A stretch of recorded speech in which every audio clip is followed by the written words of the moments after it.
तयार झालेत आपले वांग्याचे कुरकुरीत आणि चविष्ट काप। तुम्ही तोंडी लावून म्हणून हे खाऊ शकता। नक्की बनवा आणि आवडल्यास लाईक, कमेंट आणि सबस्क्राईब करायला विसरू नका फ्रेंड्स।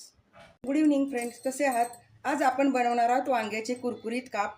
त्यासाठी मी इकडे मोठं काळं वांगं घेतलं होतं। त्याचे या पद्धतीनं मी काप करून घेतले, गोल काप करून घेतले आणि मीठ लावून चोळून मी ठेवलेले आहेत। इकडे आपण बॅटर बनवून घेतलेलं आहे। त्याच्यामध्ये 2 चमचा मी बेसन पीठ घेतलं आहे, 2 चमचा मैदा घेतला आहे, 2 चमचा रवा घेतला आहे आणि तिखट, मीठ हे सगळं घालून चवीप्रमाणे ओवा, हळद घालून मी हे बॅटर तयार केलेलं आहे। आणि आता आपण हे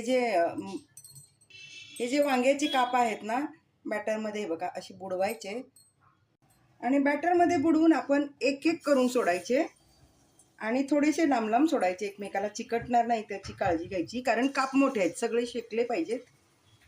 तर आता आपण जेवढे बसतील तेवढेच सोडून घेऊया आणि दोन्ही बाजूनी छान खरपूस शेकून घ्यायचं।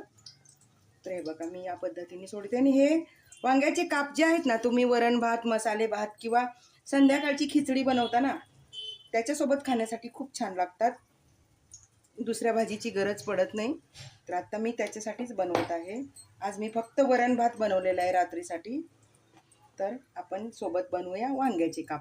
आणि हे वांग्याचे काप तळताना घाई करायची नाही, कारण ते थोडेसे जाडसर असतात, त्यामुळे मंद आचेवरती खरपूस तळून घ्यायचे। इकडे मी सगळे काप उलटून घेतलेले आहेत आणि आता आपण हे दोन्ही बाजूनी खरपूस शेकून घ्यायचे, तरच ते चवीला छान लागतात। नाहीतर काय होतं, गिजगिजीत होतात। तर आपल्याला गिजगिजीत नाही करायचे, कुरकुरीत करायचे आहेत। तर आपण मंद आचेवरती छान तळून घेऊया।